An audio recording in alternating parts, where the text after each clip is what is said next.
승리하셨습니다. 현장 예배 나오는 것만 해도 기적인데 하나님 은혜인 줄 믿습니다. 장례가 요즘 계속 나고 있어요. 최봉님 집사님, 남편 부군 되시는 이봉주 성도님이 또 어제 하나님의 부르심을 받았습니다. 장례 오늘 낮에 문상 위로 예배에 드리고 왔어요.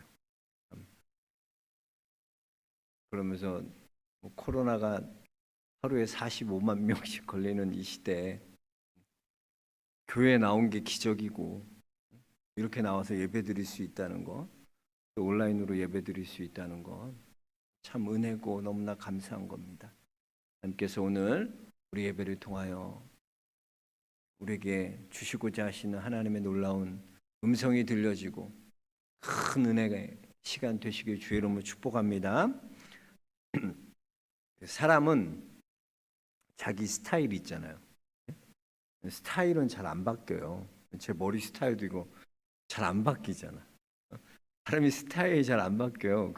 이번에 우리 조치원 여기 무슨 길 이렇게 뚫렸잖아요, 교차역이. 근데 맨날 그 다리로 지나가는 습관이 있어갖고 거기 뚫렸는데 더 가까운 데도 사람들이 안 가. 맞아, 이거 뚫렸지 생각하는데 왜? 스타일이 벌써 이렇게 다 자기 스타일이 있기 때문에 벌써 익숙해져 있어서 그런 것 같아요. 보면 그래요.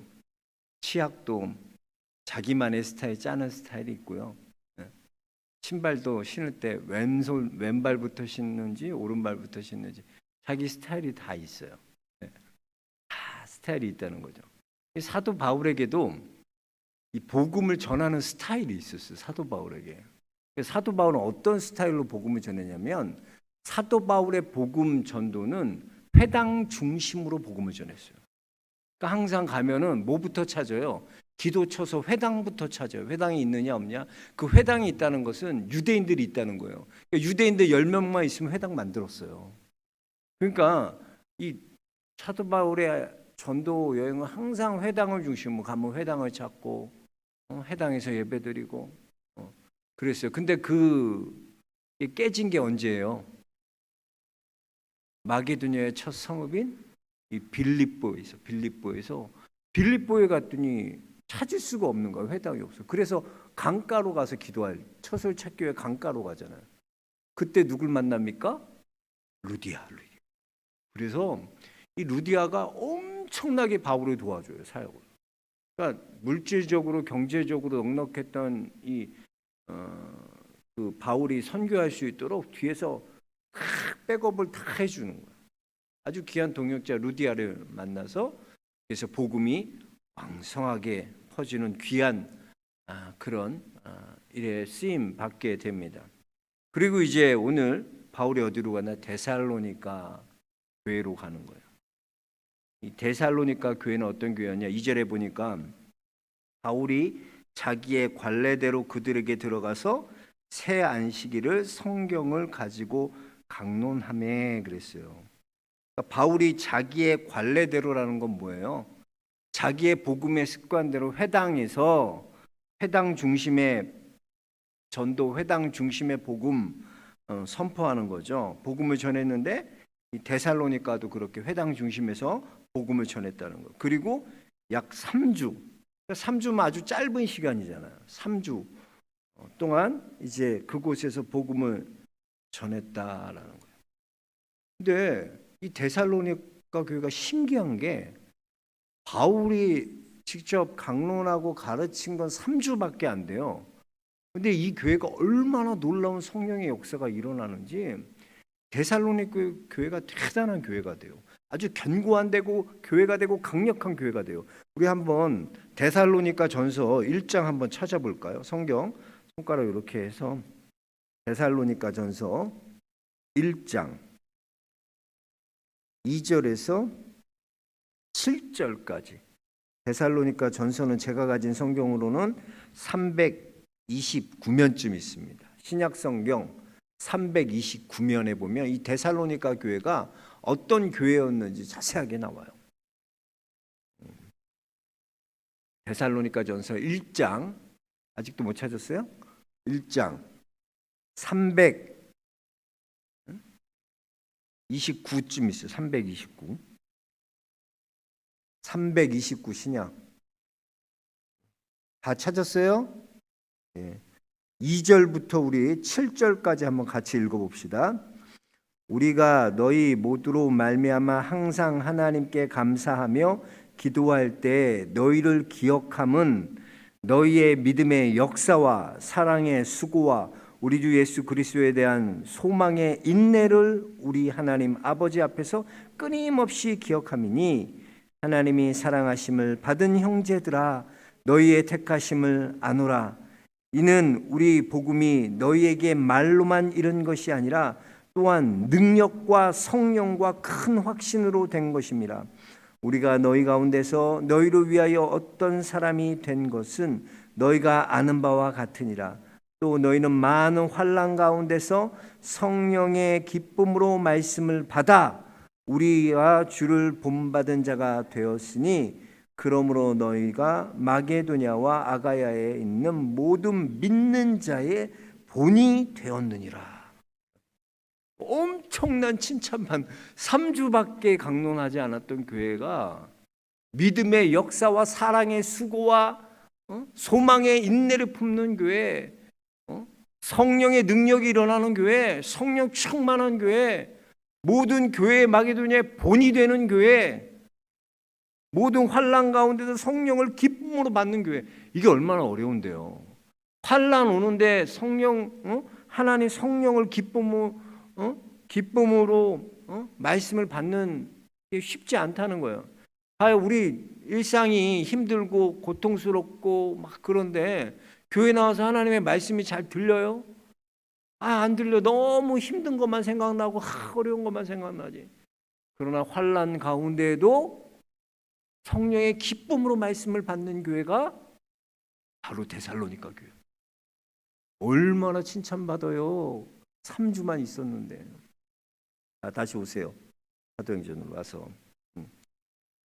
그러면 우리가 한번 좀 생각해 봐야 돼. 왜 이렇게 바울이 겨우 3주밖에 가르치지 않았는데 이 교회가 이렇게 강력한 견고한 믿음의 역사와 사랑의 수고와 소망의 인내를 품고 또 성령의 나타나심, 능력의 나타나심이 나타나고 모든 교회의 본이 되고 환난 가운데도 하나님의 말씀을 성령의 기쁨으로 말씀을 받고 이런 일들이 어떻게 일어났나?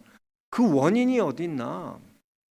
우리 오늘 말씀을 통해서 한번 좀 생각해 보면서 우리 교회도 좀 그런 견고한 교회, 이런 데살로니가 교회와 같은 믿음의 교회, 믿음의 역사와 사랑의 수고와 소망의 인내가 나타나는 귀한 하나님의 교회가 되길 소망합니다. 자, 그렇다면 이 3주밖에 가르치지 않았는데, 강론 안 했는데 어떻게 이렇게 강력한 교회가 되었을까? 보면요, 이 3주 동안 바울이 무엇을 가르쳤나를 봐야 돼요. 바울이 전한 것이 무엇일까 생각해 봐야 돼요. 비록 짧은 3주만 안 가르쳤지만 사도 바울은 데살로니가 교회에 복음의 핵심을 붙드는 교회로 만들었어요. 복음의 핵심을 전하는 거예요. 이 복음의 핵심을 전할 때 놀라운 역사가 일어나는 거예요. 자, 3절 우리 다 같이 3절 한번 다시 읽어봅시다. 17장 3절 시작. 뜻을 풀어 그리스도가 해를 받고 죽은 자 가운데서 다시 살아나야 할 것을 증언하고 이르되 내가 너에게 전하는 이 예수가 곧 그리스도이니라. 이걸 전했다는 거예요. 이게 바로 복음의 핵심이에요. 예수는 뭐다? 결론이 뭐예요? 예수가 그리스도시다.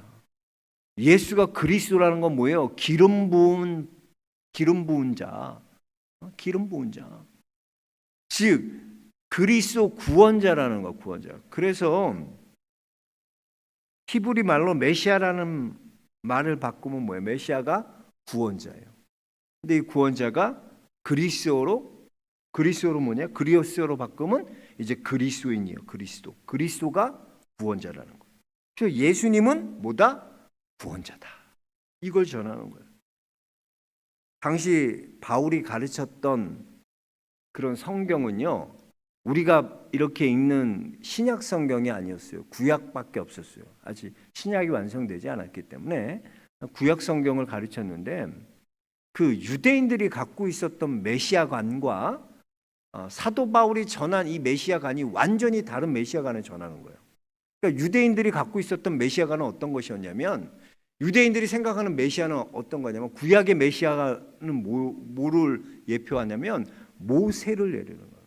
그러니까 이스라엘이 생각하는 그런 구원자 메시아는 모세의 모습과 같은 거예요. 모세가 어떤 모습이었어요? 모세가 애굽의 종되었던 이스라엘 백성들을 해방시키잖아. 종되었던 430년 종되었던 생활에서 그들을 이끌어서 하나님의 약속의 땅으로 이끌어가는 구원자라는 거예요. 그러니까 이스라엘의 그 유대인들이 갖고 있었던 그런 메시아관은 뭐예요? 정치적인 독립이에요. 그러니까 지금 당하고 있는 로마부터 핍박당하고 압제당하고 서름당하고 나라 잃고 이런 어려움 가운데서 우리를 구원해줄 정치적 나라를 통일시킬, 해방시킬 그 메시아가 온다는 거예요. 그 메시아가.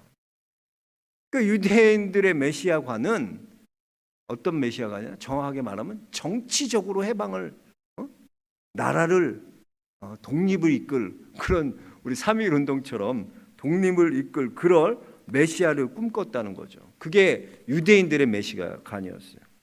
그런데 바울은 지금 그걸 얘기하고 있는 게 아니야. 예수님을 얘기하는데, 예수님은 어떤 분이냐? 예수님은 십자가에 달려 죽으셨고 부활하셔. 너희를 위해 부활하신 분이에요. 예수님은 십자가에 달려 죽었다는 것 자체가 유대인들이 생각하기에 메시아로서의 자격이 없는 거예요. 힘을 갖고 권력을 갖고, 예수님 보세요. 예수님 목수잖아요. 직업이. 예수님 보세요. 빈민이잖아요. 예수님 보세요. 무력하잖아요. 십자가에 죽었다는 것 자체가 유대인들이 보기에는 무력한 한 인간에 지나지 않는 거야. 그런 자가 무슨 구원을 이루냐는 거예요. 그러니까 모세를 생각하면서 정치적 메시아를 꿈꿨던 그들에게 너희가 꿈꾸는 그런 정치적 나라의 독립이 아니라 너희의 영원히 구원받은 그런 구원자가 바로 예수 그리스도다. 그러니까 예수 그리스도는 영적인 구원자라.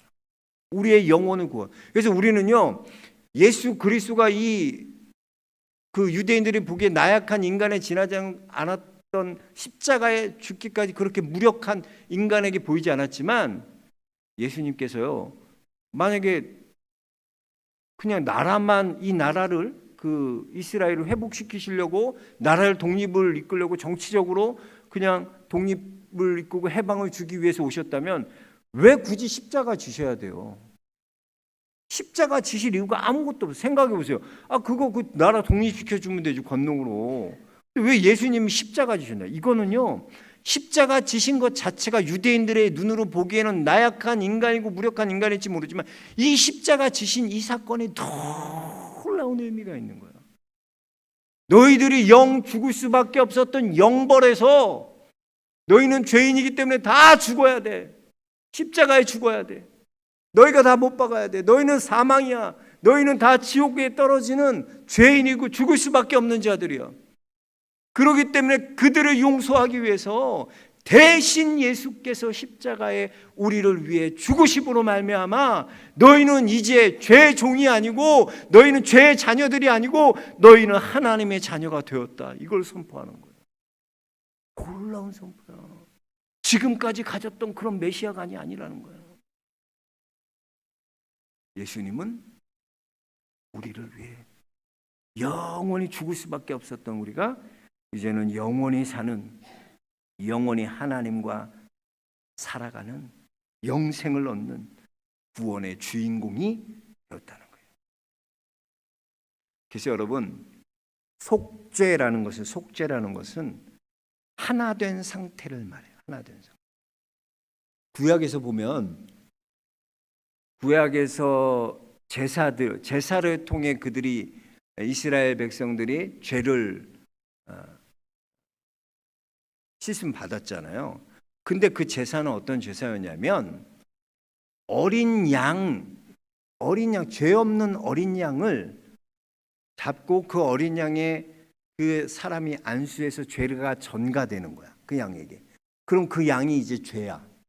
그 양은 원래 죄가 없는 양이야. 어린 양이야. 근데 그 양의 죄가 내 죄를 전가돼서 그 양의 피를 싹 그 양을 죽임으로 말미암아 그 죄 전가됐던 그 죄가 그 양의 죽음으로 피로 말미암아 씻음 받아. 구약의 제사는 그 제사. 예수님께서 우리를 위해 죽으셨다는 것 자체가 뭐예요? 우리는 죄인이고 이 죄를 우리는 해결할 방법이 없는 거예요. 그래서 예수님이 친히 속죄물이 돼 주셔서 하나님과 우리를 하나 되게 하신 거예요. 속죄는 하나 되게 하신 거예요. 하나 되게 하신 거예요. 그 갈라디아 2장 20절에 보면 내가 그리스도와 함께 십자가에 못 박혔나니 그런즉 이제는 내가 사는 것이 아니요 오직 내 안에 그리스도께서 사시는 것이라. 이제 내가 육체 가운데 사는 것은 나를 사랑하사 나를 위하여 자기 자신을 버리신 하나님의 아들을 믿는 믿음 안에서 사는 것이라. 할렐루야. 죄로 인해 죽을 수밖에 없었던 우리가요, 이제 예수 그리스도께서 십자가의 보혈의 은혜로 말미암아 예수님과 하나를 이루게 된다. 여러분 이걸 반드시 기억하셔야 돼요. 예수 그리스도께서 우리와 하나 되시기 위하여 십자가에 죽으셨다는 거예요. 그러니까 십자가에 죽음이 없으면 속죄가 없는 거예요. 하나됨이 이룰 수가 없어요. 왜? 죽어야 된다니까. 피를 흘리고 죽어야지 속죄가 되는 거예요. 그러니까 피 흘림이 없으면 죄사함이 없다는 거예요. 예수 그리스도께서 우리를 위해 십자가에 피 흘려 죽으심으로 말미암아 하나님과 우리가 하나 되는, 예수님과 하나 될 수 있어요. 그래서 여러분 죽지 않으면 하나 될 수 없어요. 우리가 결혼하는 것도 행복한 가정 만들기 위해서 결혼하잖아요. 근데 행복한 가정 만들 때 선배들이 뭐라고 그래요? 결혼한 선배들이 뭐라 그래? 야, 그 결혼하면 무조건 주도권은 네가 잡아야 돼. 그 여자한테 그 평생 그거 6개월 동안 그 주도권 싸움이 중요한데 그때 지면은 여자는 쥐잡듯이 잡아야 돼. 그래야 주도권을 꽉 잡고 있어야지. 안 그러면 평생 끌려다닌다. 그럼 또 여자들 그래요. 남편은 쥐잡듯이 잡아야 된다고. 남편 네가 주도권을 6개월 동안 다 그거 잡아야지. 안 그러면 평생 남편 하라는 대로 다 끌려다닌다고. 그러면 안 된다고. 누가 주도권 잡는 게 뭐가 중요해요. 근데 그거 갖고 막 교육시키고 선배들이 막 결혼한 선배들이 요즘은 안 그럴 거예요. 젊은 우리 땐 옛날에 그랬어요. 그런 거요. 주도권이 뭐가 중요해요? 주도권 남편이 잡으면 행복하고 아내가 잡으면 행복해요? 서로 죽지 않으면 행복해질 수 없어. 하나가 안 된다니까. 가정이 하나 되기 위해서는요, 반드시 기억해야 돼요. 내 자아가 죽어야 돼. 예수님이 죽었어, 십자가에. 그래서 하나 될 수 있었지. 속죄함이 없이는, 피 흘림이 없이는 죄사함이 없는 거예요. 내가 가정에서 죽지 않으면 가정 하나 안 된다니까. 그거 맨날 뭐 잘해봐서 내가 찍소리 못하지. 남편이 속으로는 겉으로는 그냥 뭐 얘기하면 그냥 쥐잡듯이 잡으니까 그냥 찍소리도 못하고 뭐 이거 해. 저희 재활용 불이 갖다 버리라고 그러면 네 그러고 가지. 가면서 욕해. 이놈 마누라. 모르지. 다 그래. 겉으로는 그냥 내가 뭐 힘이 없어서 그러네, 더러워서 한다. 가정이 행복해질 수 없다니까. 속이 그냥 끌면서 내가 죽어야 돼. 내가 죽어야 돼. 가정이 하나 되고 행복하기 위해서 필요한 게 뭐예요? 예수님이 죽은 것처럼 내 자아가 죽어야 되는 거야. 아멘. 내가 죽어야 돼. 근데 이게 어려운 거예요. 우리 아내 맨날 힘들어갖고 요즘 애들 주영이 어린이집 그 확진자들이 3명이나 2명이나 나와가지고 안 보내니까 우리 주영이는 또 주은이랑 다르게 얘는 TV도 잘 안 봐. 5분을 안 보고 계속 놀아줘야 돼요. 그러니까 엄마가 계속 말해야 돼. 그러니까 내가 갔다 오면 다 지쳐갖고 있어요. 나 너무 힘들어. 계속 얘는 말하고 뭐 놀고 뭐 홍순이 뭐 아이스크림 가게 만들고 계속 놀이해주고 지치는 거야. 다 버리고 가고 싶어. 나는 너무 힘들어. 그래, 그런 거예요. 근데 내가 죽어야지 가정이 행복해져. 한 알의 밀이 땅에 떨어져 죽지 않으면 한 알 그대로 그냥 있는 거예요. 그런데 죽으면 많은 열매를 맺느니라 그랬어요. 여러분. 어떻게 열매 맺어요? 내가 죽어야 돼. 행복한 가정은 서로 죽는 거야. 내가 아내를 위해서 죽고 내가 자녀들을 위해서 죽고 남편이 남편을 위해 죽고 내 자아가 죽고 그럴 때 가정이 하나 되는 놀라운 역사가. 그래야 가정이 행복해지는. 이거 알려줘도 이게 안 돼. 목사님 난 내 스타일이 있어요. 맨날 내 스타일 강남 스타일로 맨날 살라 그러니까 그게 안 되는 거예요. 내가 안 죽으니까. 생것이 살아있으니까. 예수님께서 이 땅에 오셔서 하나 되게 하기 위해서 죽으셨어. 그래야 하나 될 수 있는 거예요. 속죄라는 것은 하나됨이야. 하나님과 하나됨. 그건 뭐예요? 죽어야 돼. 따라합시다. 내가 죽자.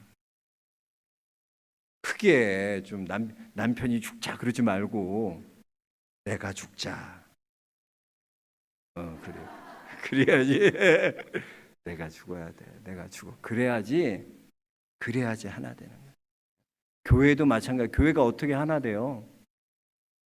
내가 죽어야 돼. 목사가 죽고 성도가 죽고 내가 죽고 그러면 교회가 하나. 우리 안에 그 깨달음이 있게 주의 이름으로 축복합니다. 속죄는 그런 거예요. 하나 되는 거야. 두 번째 생각해 볼 건 뭐냐면 이렇게 오직 예수 그리스도의 이 핵심 십자가 부활이 증거됐어요. 자, 그럴 때 어떤 일들이 일어나면 성령이 역사한다. 성령이 함께 나타난다는 거예요. 그러니까 말씀이 증거될 때 성령이 역사하신다. 히브리어로 보면 성령이 뭐예요? 루아흐는 뭐예요? 생기, 생명, 바람.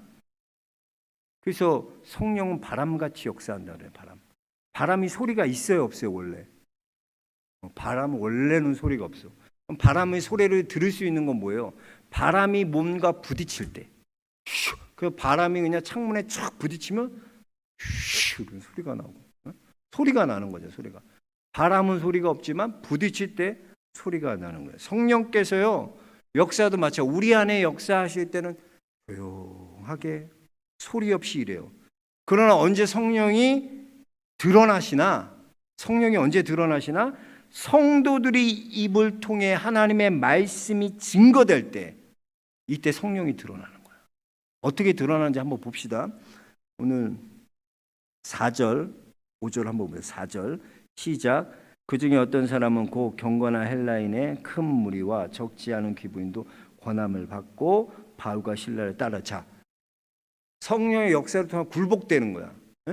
그래서 바울과 신라를 따라가서 그 도를 따라가고 믿게 되는 놀라운 역사가 일어나는 거야. 뭐가 복음을 증거할 때 굴복되어지고 회개하고 일어나고 하나님의 도를 따라가는 자로 또 어떤 반응이 일어나. 5절 한번 같이 읽어보겠습니다. 시작.